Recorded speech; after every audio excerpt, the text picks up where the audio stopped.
Ow.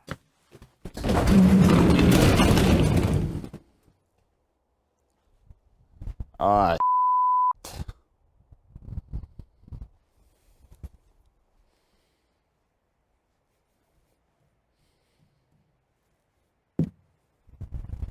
Running out 9 times the speed of sound. 9 times the speed of sound. Roger. this is what happens when you don't finish your project, when you're supposed to finish them.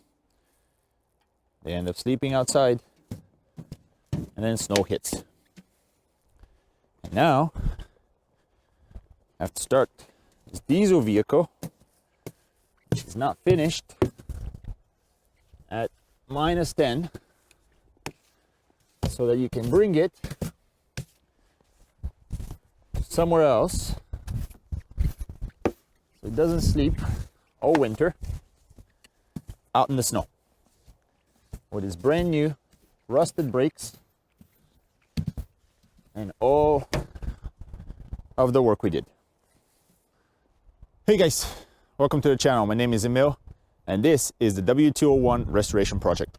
If you're not familiar with the project, I'm building a 1993 Mercedes 190e W201 for my dad. The man's always wanted a diesel Mercedes and never really had a proper one. So what I've decided to do is get a nice clean chassis and put an OM606 engine in it, get a whole set turbo, rebuild the entire car from the ground up so that he can enjoy it while he goes to the grocery store or wherever he goes. Before we jump into the actual content of this video, we have to address the elephant in the room. Some people, not gonna say who, Mike, have accused me of having way too much technical content, making the videos very long and hard to watch. Those are the kind of people that I personally like to call wrong. I like filming this content. I like showing you guys what I'm doing. I think it's helping everybody. But what I want to do is I want to actually put it up to you. Let me know in the comments below if you think that this is too much technical detail or whether you actually like to see that and this is the kind of stuff you're looking for. With that out of the way, let's jump right into the technical content of this video. Today we're going to tackle two things that have been holding me back from actually driving this car, and that is the brakes and the throttle cable. It's about time we tackle the brakes. We've got a running engine, transmission sort of working. So in order to get this car in and out of the garage, we need to be able to stop first.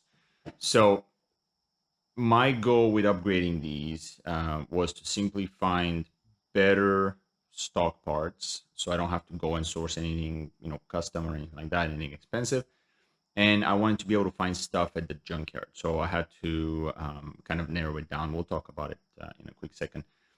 There's really no need to upgrade the brakes for what I'm doing. I'm keeping stock power at the time until we sort out all the kinks.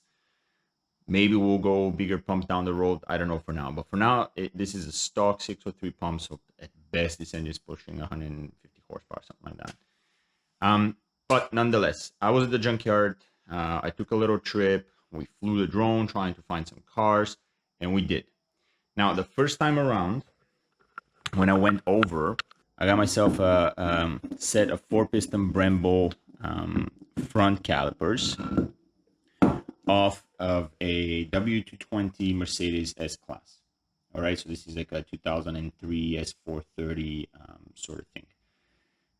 I picked up the discs as well. I picked up the calipers, fronts and backs. Now, the neat part is that these calipers of the S430, front and here's the back, they're basically the same calipers that you would find in a like an R129 chassis, so like an SL 500, SL 600, and actually I believe the E500, if I'm not mistaken. Now, the only real issue with these particular calipers is and the fronts rather than the backs, because the backs are more or less direct bolt on to the W201 chassis.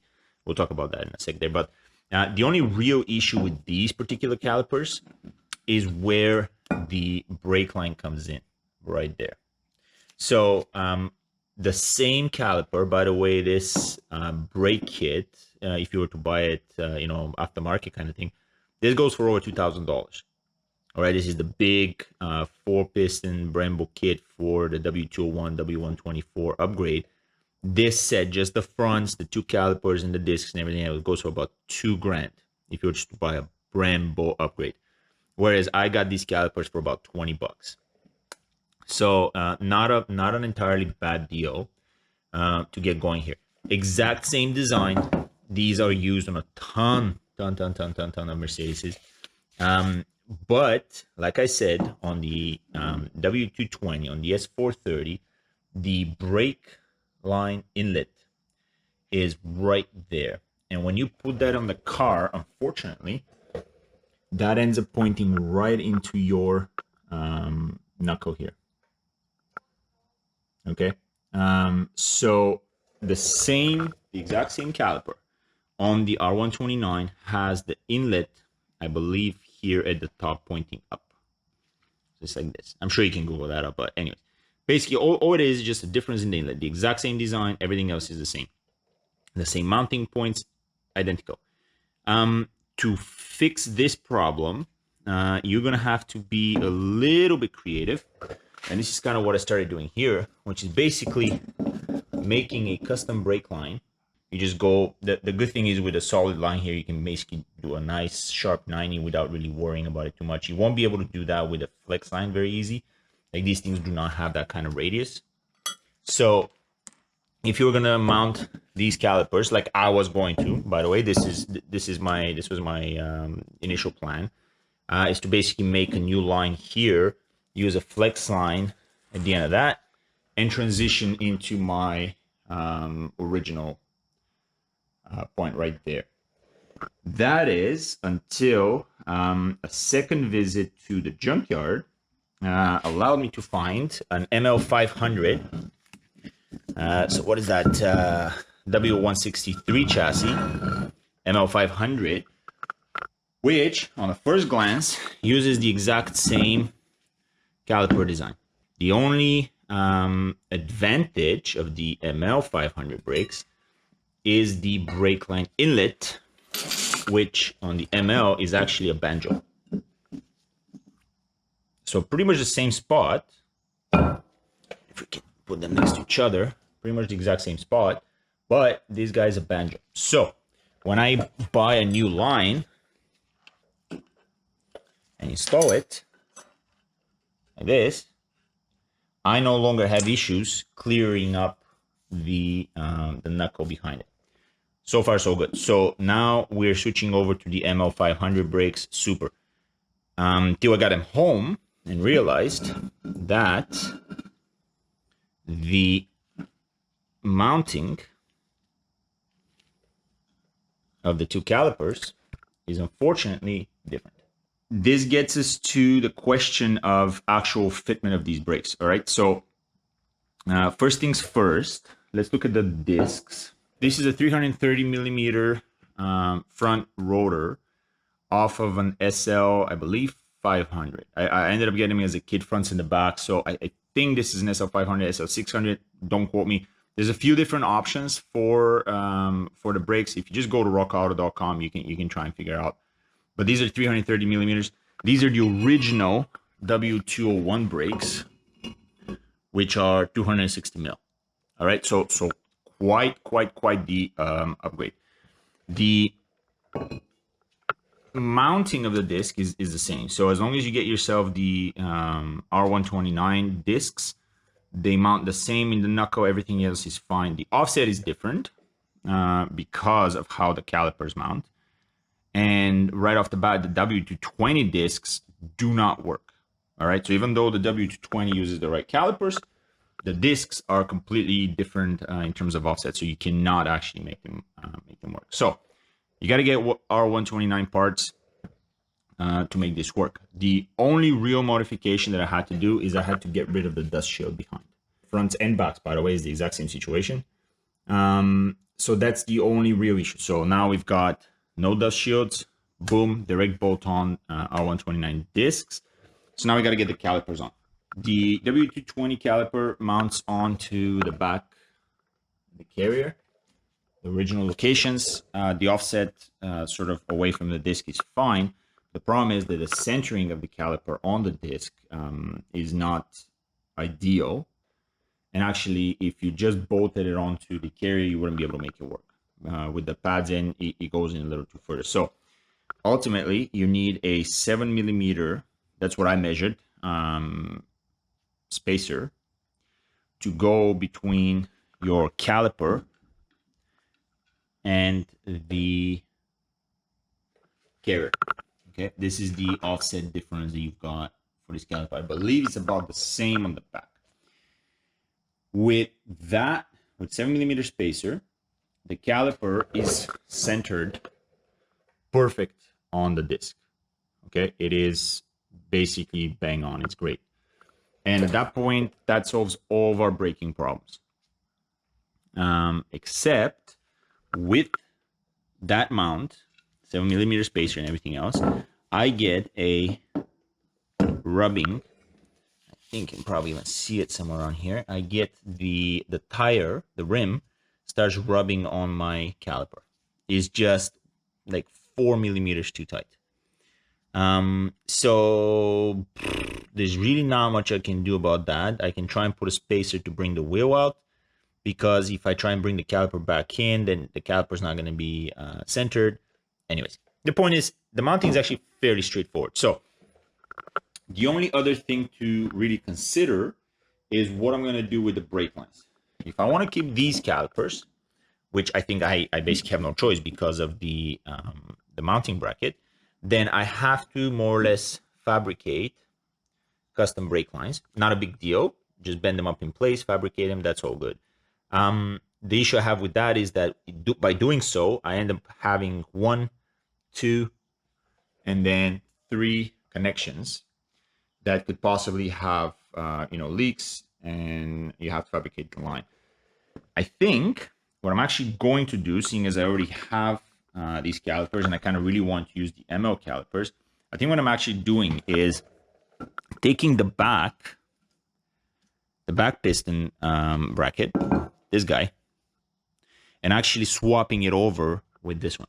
So if you can tell by the design, it's basically a steel center bracket with 2 aluminum piston carriers, or whatever you want to call them, that are bolted to it. The brake fluid runs through the bracket here.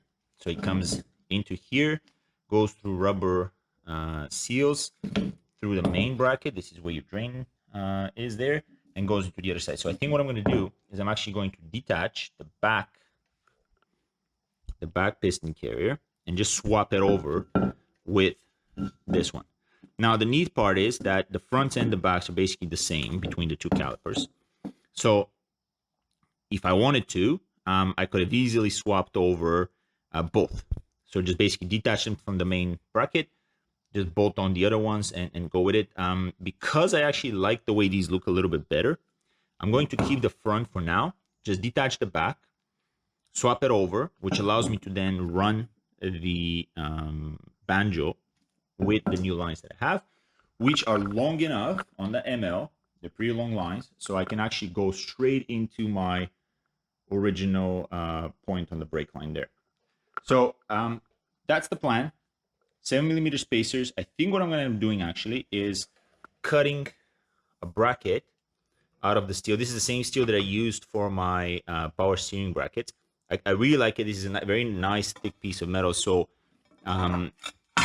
if I do a nice bracket out of that, it's going to eliminate the need to use sort of aluminum spacers. It might be a little bit nicer to put together, to be honest. So that's what I'm going to do. I'm going to cut a bracket out of this rather than using aluminum spacers. So that's it. It's time to do this. We're going to figure out the spacer in the back. I believe it's the same thing. I believe it's still a 7mm. There's no issue with the brake lines in the back. I can just show you. I just want to show you the difference in the actual rotor. So the R129 rotors, rear ones, are vented, as well as the front ones. And as you can tell, also quite a lot bigger. Same issue in the back with the dust shields. You have to get rid of them because obviously they're set up for the original brake rotors, which are quite a bit smaller and also not vented. However, one thing to just keep in mind for the back is that you have your handbrake drum, which is inside. And unfortunately, the dust shield holds the components together. So you cannot, in the front, you can get rid of the dust shield entirely, just make away with it. In the back, you actually have to cut the center section out and keep it as your handbrake components attached to it. But nonetheless, the disc won't fit with the original dust shield, so you have to cut it off, basically trim it. That's it. Fairly straightforward. The plan for today is get the brakes done. Here you go. So those are the two back plates off, more or less identical, and they'll just swap over. So let's just, we got to mount this one onto the black caliper so we can use the mounting of that. And there we have it, folks. So you saw it here first. This is a hybrid W222 S430 caliper with the back end of a W163 ML500 caliper that is basically going to be used on a W201 190E with 330 millimeter brakes. All right. This entire thing, so two sets of calipers, have cost me a grand total of about $50 at the junkyard. All right. You're not going to be very lucky to find an ML500 at the junkyard every day. So there's a good chance that this may not work. But the only reason I did this is to save myself about 20 minutes worth of work to fab up the brake line if I'd have kept the S430 brakes. And those were plenty. I think there was at least 3 W220s at the junkyard. So don't worry about this particular bit. This is just me basically destroying a second set of calipers for no reason. But this brake set is dirt cheap at the junkyard. You can get this for 50, 60 bucks, something like that. All right. Now, why don't we just go ahead and mount this on the car and just be done with it? And that's it. We have a 330 millimeter front rotor off of an R129. We have half a caliber off of an S430 W220. We have the back end off of an ML500 so that we can use the banjos. And that's it. The only thing I've done is I fabricated a little bracket to go in between the caliper and the mount in order for us to center the caliper where it's supposed to be. I'm kind of happy with this. This came out pretty good. One thing obviously you're going to probably notice there, you can't put the line with the caliper in place, unfortunately, because of the steering arm here. So this has to be installed before the caliper goes in, and then the ML500 hose is long enough just to get you right to where you're supposed to go. All right. I'm really happy with how this turned out. Now, this stripped when I took off the original, so I had to redo this connector. I'm not entirely excited about it, but it will do for now. And that's basically it. Now, what I'm going to do is I'm going to mount the tire just to make sure that we don't have any more clearance issues here. And then I'm going to go ahead and mount the other 4 brakes, which are basically the exact same thing. So the other side is going to be the same thing. Just mount a fabricated bracket, swap the back end so that we can use the banjo. And the backs are pretty easy. I think the backs just require the bracket to offset the caliper, and that's it. It's tight, guys. Look at that. So it's ever so slightly. It's so close. So close. It's basically just a, I don't even know how much that is. Like what? Like a millimeter, 2 millimeters to clear the caliper. As far as I can tell, everywhere else it's fine except for right there. So obviously, as a result, you know, once the wheel is tight, I can't really turn it. What do you guys think? Should we get a spacer going, or should I try and shave the caliper a little bit? The last thing to do before I can get the car out of the garage, and yes, those are 18-inch wheels, because I cannot fit the rims I bought over the calipers at the moment, so I need a spacer or something like that, but I think I showed you that.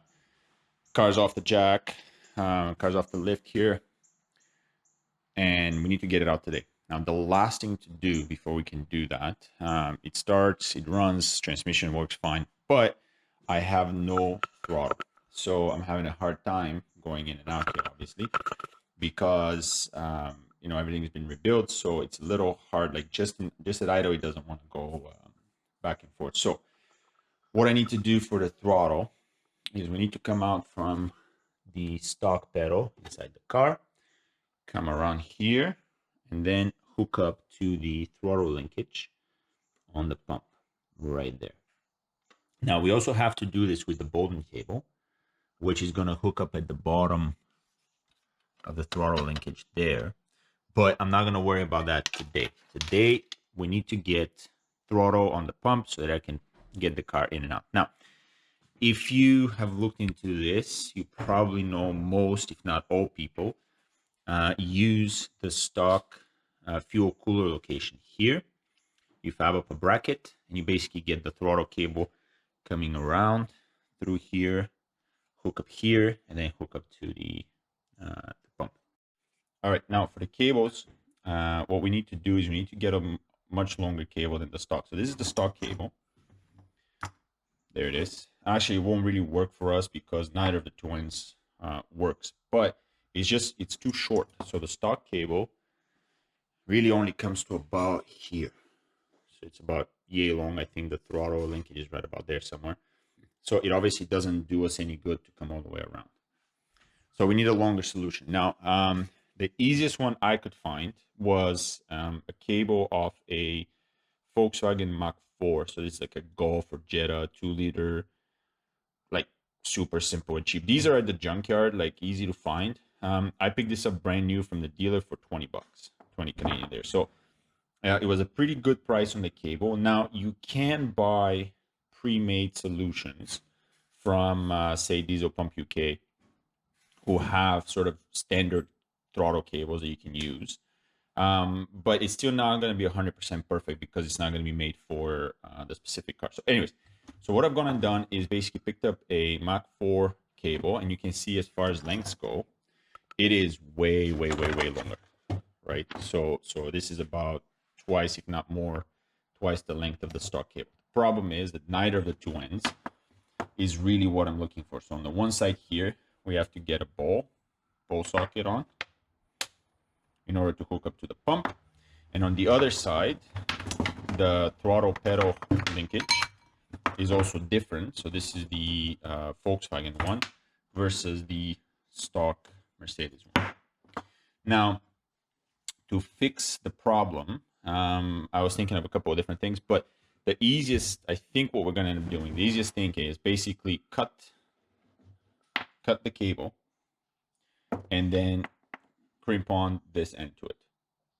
I think that's basically what's going to happen here on this side. On the other side, I've gone and actually found myself a couple of stock cables. This is off an ML 500, I believe, or an ML 320, doesn't really matter. But it's basically on the ML, you're going from the same throttle linkage, the same throttle pedal linkage to the ball. So actually this cable would be perfect, except for it's not long enough. So again, what I'm going to do is I'm basically going to take off the ends here. So reuse the stock end. Take off the actual interface to the car and then mount them on the MK4 cable here. So take off the MK4 end and do that. As far as the attachment point, this is the little bracket that comes on the MK4. So the good thing is that I can use this bracket, right? Let me see if I can show you. Basically, the idea is that this is going to go like this. It's going to mount right there on whatever flange I make, and it's going to go right through the throttle on the pump. All right. So that's it. Basically, we have to cut some cables, we have to crimp some cables, and we have to make a flange. Pretty straightforward. Let's get it done, and let's get this car out of the garage.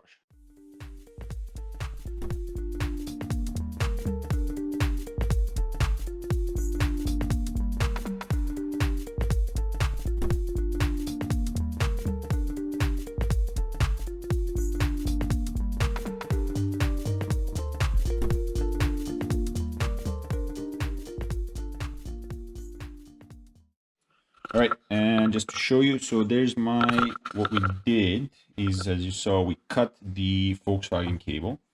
We took the original Volkswagen pieces out. It's basically like that, like that, like that, like that. So now what we've done is we're basically adding in the Mercedes cable end, which more or less fits standard like this. And now we're just going to clamp the cable end on this side and probably put some heat shrink on top of it just so it gets a nice smooth connection. Okay, so it's basically going to be like this, and then once it goes in, it looks like a completely stock Mercedes cable. All right, so that's this.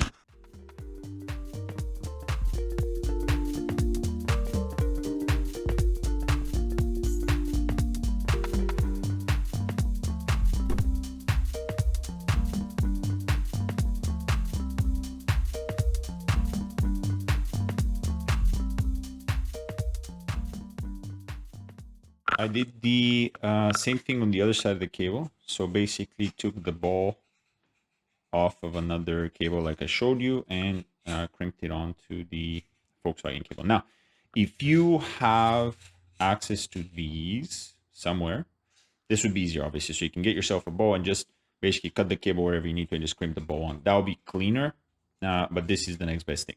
All right. Now, let me show you what I did with the bracket. So this is the space that we're dealing with.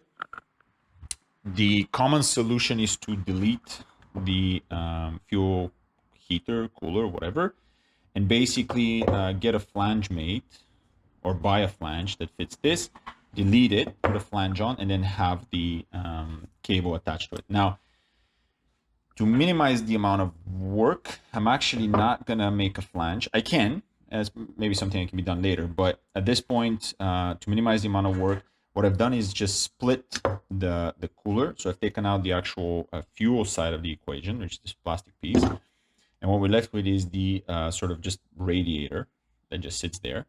And what I'm going to do is basically just use a spacer with my original Volkswagen cable flange, like this. Okay? So this is just reusing all stock locations, and the cable will go right in there. So let me clean this up. We're going to mount it, and we're going to try it. Here's the final product on the bracket. So just reusing the stock metal, the aluminum part of the cooler with the Volkswagen stock bracket right off of the Golf. There we go, folks. So that's the, put a little bit of grease on that. So we've got the cable coming through. I've got a bit of an angle here that I'm seeing right now, so I can try and turn the bracket around a little bit so you can see a bit of a curve here. It's not gonna cause anything because the ball has plenty of play on it. So now we're gonna pull this back where the cable's nice and tight. Now let's have a look at how this actually works. All right, throttle. There we go. Let go. Again.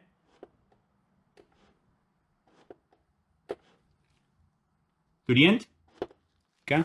So you see, like that's it, basically right at the end of the cable. Yeah, I'm gonna turn this a little bit. I'm gonna turn the bracket just a tiny little bit just to line up, but that's it. Let go. Again. And that's it, folks. So we're gonna have to do the exact same thing for the Bowden cable. Basically pass it through here and just attach it at the bottom, and that does our throttle. This is not gonna be done now. Now I just want to start the car and get it out of the garage.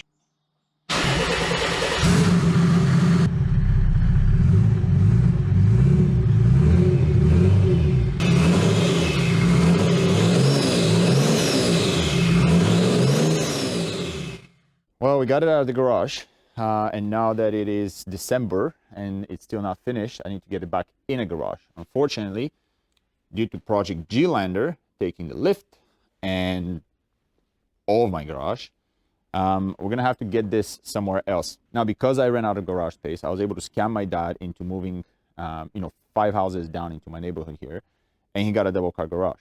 So that means that I have effectively doubled my garage space, and I'm gonna go bring his car to his garage. Anyways, this is the maiden voyage for this car. For this purpose, I have enlisted the support of the actual owner of the car. Say hi. Hey. Hello. Some say he's got more broken diesels than me, which at this point I'm starting to believe. Let me see. 1, 2, 3. It's possible. He's got lots of sprinters. All right, so give her. Let's see if this thing is going to start. Whoa. All right, things running. This is the first time we've driven it. I made a little test run months ago when there was no snow, and the transmission was not engaging 100%. We've got about 500 meters to go, so unless something breaks, we should be able to make it to the other garage.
All right, well, we made it here.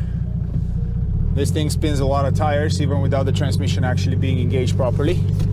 Let's see if we can get her into the garage. Oh, there's snow on the ground. Oh, no, no, no, no, no. Come on, car. Come on, come on, come on, come on. Nonsense.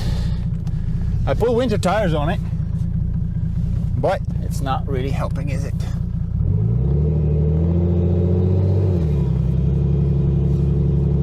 There we go. Come on, baby. I can't see anything. Maybe I should let my dad drive and I should push. Dad. Oh, there we go. All right. Wow. We actually made it in. This is a great place to stop this episode, guys. Thank you so much for watching. If you like what you see, click a thumbs up. If you want to see more, click subscribe.